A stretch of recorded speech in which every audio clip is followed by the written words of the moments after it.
నమస్తే, నేను మీ సతీష్. ముసుగు తొలగించేసిన ఐపీఎస్ సిద్ధార్థ్ కౌశల్. మరి సిద్ధార్థ్ కౌశల్ అంటే అందరికీ తెలిసిందే, వివాదాస్పద ఐపీఎస్ ఆఫీసర్ గా గడిచిన 5 ఏళ్లు కూడా అనేక విమర్శలు ఎదుర్కొన్నటువంటి వ్యక్తి. ఆయన పైన అనేక ఆరోపణలు కూడా ఉన్నాయి. ముఖ్యంగా 2019 నుంచి 2024 వరకు కూడా చూసుకుంటే ఆయన యూపీఎస్సీ నుంచి అంటే సివిల్స్ చేసి వచ్చినటువంటి ఒక ఐపీఎస్ అధికారిగా కంటే కూడా వైపీఎస్ అధికారిగా మారి వైఎస్ఆర్ కాంగ్రెస్ పార్టీ అనుకూల అధికారిగానే ఆయన విధులు నిర్వహించారు అని చెప్పి ఎన్నో ఆరోపణలు ఆయన పైన వచ్చినటువంటి పరిస్థితి. వాస్తవానికి 2019 నుంచి 2024 వరకే కాదు, 2019 ఎన్నికల సమయం నుంచి కూడా ఆయన పైన అనేకమైనటువంటి ఆరోపణలు వచ్చినటువంటి పరిస్థితి. ప్రధానంగా ఎన్నికల నోటిఫికేషన్ 2019 ఎన్నికలకు సంబంధించి నోటిఫికేషన్ వెలువడుతూనే మరి ఆనాటి ఎన్నికల కమిషన్ అప్పట్లో ఆయన్ని ఒంగోలు ఎస్పీగా విధుల్లోకి ఆయనకు ఆ బాధ్యతలు అప్పగించినటువంటి సమయంలో మరి ఒంగోలు ఎస్పీగా ఉంటూ 2019 ఎన్నికల్లో వైఎస్ఆర్ కాంగ్రెస్ పార్టీకి లబ్ధి చేకూర్చే విధంగా అప్పటికే విధుల్లో ఉన్నటువంటి అనేక మంది డిఎస్పీలు, సిఐలు, అలాగే ఎస్ఐలు, దాదాపు 40 మంది అధికారుల్ని అప్పటికి ఉన్నటువంటి వాళ్ళందరినీ కూడా తొలగించి వైఎస్ఆర్ కాంగ్రెస్ పార్టీ నాయకులు ప్రతిపాదించిన లేదా వైఎస్ఆర్ కాంగ్రెస్ పార్టీకి అనుకూలంగా పనిచేసేటువంటి సిఐలు కావచ్చు, డిఎస్పీలు కావచ్చు, ఎస్ఐలు కావచ్చు, ఎవరైతే ఉంటారో ఆ నాయకులు ప్రతిపాదించిన వాళ్ళందరికీ కూడా పోస్టింగులు ఇచ్చేశారు అనేటువంటి ఆరోపణలు కూడా 2019 ఎన్నికల్లో పెద్ద ఎత్తున వచ్చినాయి. వాళ్ళందరికీ పోస్టింగులు ఇవ్వడం ద్వారా అక్కడ వైఎస్ఆర్ కాంగ్రెస్ పార్టీకి అనుకూలంగా ఎన్నికలు నిర్వహించే విధంగా పూర్తి స్థాయి పర్యవేక్షణ అంతా కూడా ఈ సిద్ధార్థ్ కౌశల్ ఆధ్వర్యంలోనే జరిగినాయి అన్నటువంటి విమర్శలు కూడా లేకపోలేదు. ఇక 2019లో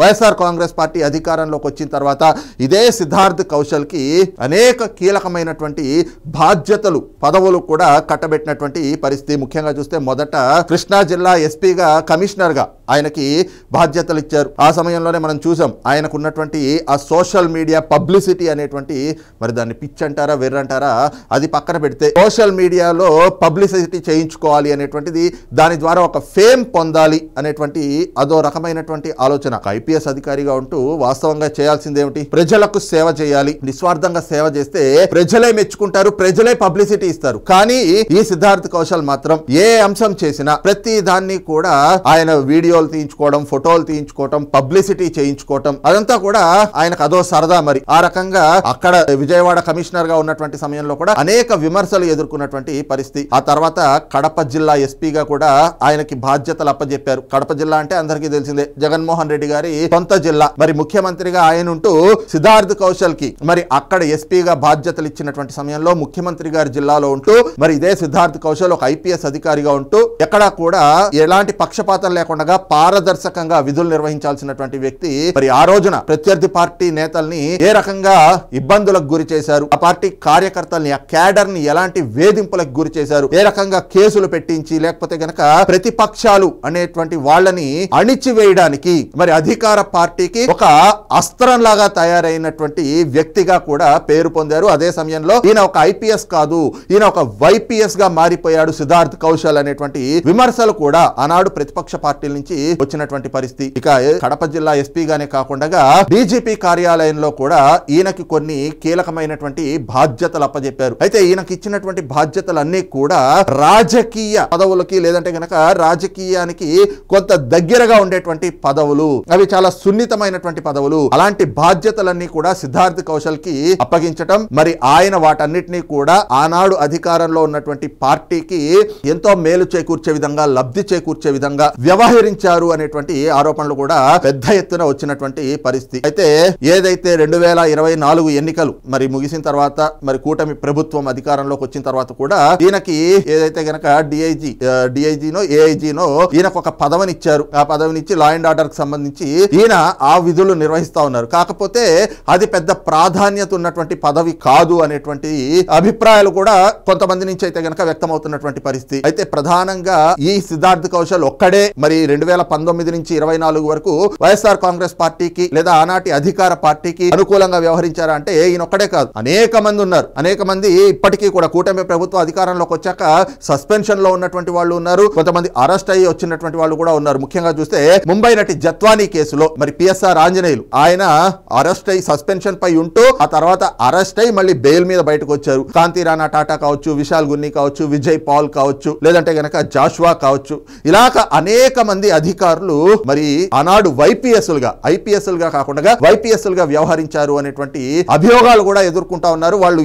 వాళ్ళు చేసినటువంటి కొన్ని తప్పులు కావచ్చు, నేరాలు కావచ్చు, లేదా చట్ట వ్యతిరేకమైనటువంటి చర్యలు కావచ్చు, వాటికి ఈ రోజున వాళ్ళు మూల్యం చెల్లించుకుంటున్నటువంటి పరిస్థితులు కూడా ఉన్నాయి. అయితే ఈ కేసులతోటి వాటితోటి సంబంధం లేకపోయినప్పటికీ కూడా సిద్ధార్థ్ కౌశల్ కూడా ఈ అధికారులు ఇందాక చెప్పుకున్నట్లుగా పిఎస్ఆర్ ఆంజనేయులు, కాంతిరాణా టాటా, విశాల్ గున్ని ఇలాగా ఆయన కూడా ఒక వైపీఎస్ అధికారిగా వ్యవహరించారు అనేటువంటి ఆరోపణలు అయితే ఆయన పైన ఉన్నాయి. అయితే ఆయన్ని కూటమి ప్రభుత్వ అధికారంలో వచ్చాక సస్పెండ్ చేయటమో ఆ విధంగా ఏమీ చేయలేదు కానీ మిగతా వాళ్ళంతా సస్పెన్షన్ పైన, ఈయన మాత్రం విధుల్లోనే కొనసాగుతా ఉన్నారు. అయితే ఇటీవల కాలంలో ఆయన తీసుకున్నటువంటి ఒక నిర్ణయం మాత్రం సంచలనంగా మారింది. ముఖ్యంగా తనకున్నటువంటి ఆ ఐపీఎస్ పదవి ఏదైతే ఉందో ఆ ఐపీఎస్ హోదాకి ఆయన రాజీనామా చేస్తున్నాను అంటూ కేంద్ర ప్రభుత్వానికి ఒక లేఖ రాశారు. అది మాత్రం అటు ఏపీ రాజకీయ వర్గాల్లోనే కాదు, అధికార వర్గాల్లో కూడా అది ప్రకంపనలు సృష్టించింది. ఒక సంచలనమైనటువంటి వార్తగా కూడా మారినటువంటి పరిస్థితి. ముఖ్యంగా సిద్ధార్థ్ కౌశల్ ఆయన ఐపీఎస్ కి రాజీనామా చేస్తున్నాను అంటూ ఒక లేఖ విడుదల కావడంతో ముఖ్యంగా కూటమి ప్రభుత్వం పైన వైఎస్ఆర్ కాంగ్రెస్ పార్టీ పెద్ద ఎత్తున విరుచుకుపడ్డం మొదలుపెట్టింది, ఆరోపణలు గుప్పించడం మొదలుపెట్టింది. ఏదైతే గనక కూటమి ప్రభుత్వం ఈ రోజున ఏదైతే అధికారుల పైన, సిన్సియర్ ఐఏఎస్ ఐపీఎస్ అధికారుల పైన వేధింపులకు పాల్పడతా ఉంది, ఆ వేధింపులు తాళలేకే ఆ సిన్సియర్ ఐఏఎస్ అధికారులు కావచ్చు, ఐపీఎస్ అధికారులు కావచ్చు, అయితే వాళ్ళు తమ మాతృ సంస్థలకి వెళ్ళిపోవాలని, కేంద్ర సర్వీసులకు వెళ్ళిపోవాలని చూస్తా ఉన్నారు. అది కుదరని వాళ్ళు ఇలా సిద్ధార్థ్ కౌశల్ లాగా రాజీనామాలు చేయడానికి కూడా సిద్ధమైపోతా ఉన్నారు. ఈ రోజున సిద్ధార్థ్ కౌశల్ రాజీనామా కూడా కూటమి ప్రభుత్వ వేధింపులకి ఒక నిలువెత్తు సాక్ష్యం అని చెప్పేసి కూడా పెద్ద ఎత్తున ఆరోపణలు గుప్పించారు. ఇంకో పక్కన రెడ్ బుక్ రాజ్యాంగం పేరుతోటి ఈ రకంగా అధికారులను వేధించడం ఎంతవరకు సమంజసం? అసలు దేశ చరిత్రలోనే ఒక డీజీ స్థాయి అధికారిని అరెస్ట్ చేయడం మనం చూసామా? అసలు పిఎస్ఆర్ ఆంజనేయులు గారిని ఎలా అరెస్ట్ చేస్తారు? ఇంతమంది అధికారులని ఎలా సస్పెన్షన్ లో పెడతారు? వాళ్ళకి ఎక్కడ పోస్టింగులు ఇవ్వకుండా ఎలా వేధిస్తారు అని చెప్పి అసలు ఎక్కడా పొంతం లేని అంశాలన్నీ కూడా తెచ్చి సిద్ధార్థ్ కౌశల్ రాజీనామా అంశానికి ముడిపెట్టి ఈ రోజున కూటమి ప్రభుత్వం ఒక కక్ష సాధింపు చర్యలకి, ఒక వేధింపులకి పాల్పడతా ఉంది. అందుకే ఈ రకమైనటువంటి అధికారులంతా కూడా రాజీనామాలకు సిద్ధమవుతా ఉన్నారు. సిద్ధార్థ్ కౌశల్ కూడా అందులో భాగంగానే ఆయన రాజీనామా చేశాడు అని చెప్పి పెద్ద ఎత్తున విమర్శలు చేయడం, కూటమి ప్రభుత్వం పైన బురద జల్లటం, ఆరోపణలు గుప్పించడం చేస్తా వచ్చింది. అయితే ఎప్పుడైతే గనక ఈ రకమైనటువంటి విమర్శలు ఓ రాజకీయ పార్టీ నుంచి మరి ఒక ఐపీఎస్ అధికారిగా ఉన్న తాను రాజీనామా చేయడం పట్ల వస్తా ఉన్నాయో, మరి సిద్ధార్థ్ కౌశల్ కూడా మరి ఆయనగా చేశాడా లేకపోతే ఎవరైనా కూడా చెప్తే ఆయన ఆ లేఖను విడుదల చేశారో తెలియదు కానీ తాను చేసినటువంటి రాజీనామా మాత్రం పూర్తిగా తన వ్యక్తిగతం. ఇందులో ప్రభుత్వానికి సంబంధించి ఏ రకమైనటువంటి ఒత్తిళ్లు గాని, వేధింపులు గాని ఏమీ లేవు. తాను ఇప్పటి వరకు ఏదైతే గనక సేవలు అందించారో వాటన్నిటికీ కూడా సంతృప్తికరంగా ఉన్నాను. ఇప్పటి వరకు తనకు సహకారాన్ని అందించినటువంటి ప్రభుత్వానికి, అలాగే సహ ఉద్యోగులు ఎవరైతే ఉంటారో వాళ్ళందరికీ కూడా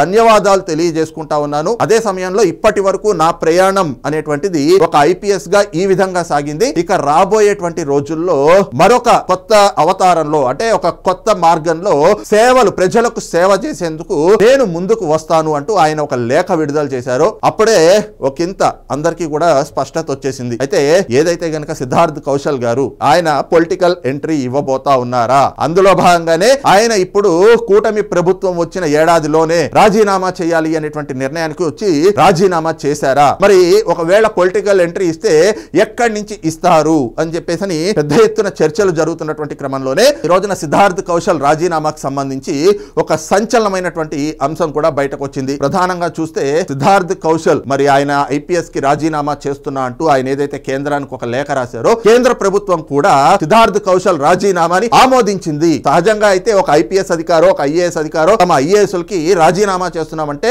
కేంద్ర ప్రభుత్వం కారణాలు అడుగుతుంది. దానిపైన 1-2 సార్లు పునరాలోచించుకోవాలని కూడా చెప్తుంది. ఎందుకంటే ఐఏఎస్ కానీ ఐపీఎస్ కానీ కావడం చాలా కష్టతరమైనటువంటి అంశం. మరి అంత కష్టతరమైనటువంటి అంశాన్ని సాధించి ఐఏఎస్ ఐపీఎస్ సాధించి విధుల్లోకి వచ్చిన వాళ్ళకి 35 ఏళ్ల సర్వీస్ ఉంటుంది. 35 ఏళ్ల పాటు. ఈ సిద్ధార్థ్ కౌశల్ ని చూస్తే 2012 బ్యాచ్, అంటే కేవలం 13 ఏళ్ల సర్వీస్ మాత్రమే ఈయన అనుభవించింది. ఇంకా 25 ఏళ్ల సర్వీస్ ఉండేటువంటి పరిస్థితులు ఉన్నాయి. అయినా కూడా ఆయన రాజీనామా చేశారు. ఆయన రాజీనామా చేస్తే ఇలాగ రాజీనామా చేసిన వాళ్ళ పట్ల కేంద్ర ప్రభుత్వం గానీ యూపీఎస్సీ గానీ 1-2 సార్లు ఆలోచించుకునే అవకాశాలు ఇస్తుంది. కానీ సిద్ధార్థ్ కౌశల్ రాజీనామాని మాత్రం కేంద్ర ప్రభుత్వం ఉన్న ఫలంగా ఆమోదించేసింది. ఇక నెక్స్ట్ సిద్ధార్థ్ కౌశల్ స్టెప్ ఏమిటి అనేటువంటి చర్చలు కూడా జరుగుతున్నటువంటి క్రమంలో ఇప్పటికే సిద్ధార్థ్ కౌశల్ వైఎస్ఆర్ కాంగ్రెస్ కాంగ్రెస్ పార్టీ అధికారం కోల్పోవడంతో వైసీపీ పెద్దలతోటి టచ్ లోకి వెళ్లారు. ఆయనకి మొదటి నుంచి కూడా రాజకీయ ఉద్దేశాలు ఉన్నాయి. ఆయన పాలిటిక్స్ లోకి రావాలి అనేటువంటి ఆకాంక్షతోటి మొదటి నుంచి ఉన్నారు.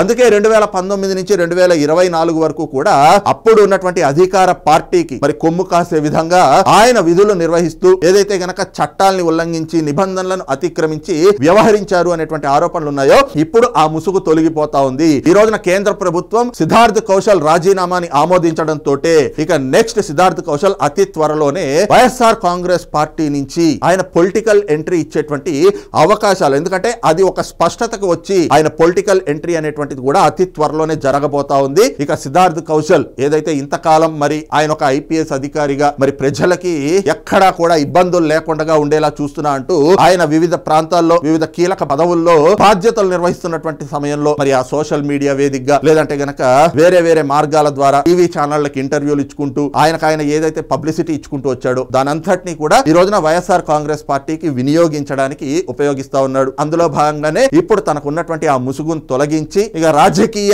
అరంగేట్రం చేయడానికి కూడా సిద్ధమైపోయాడు.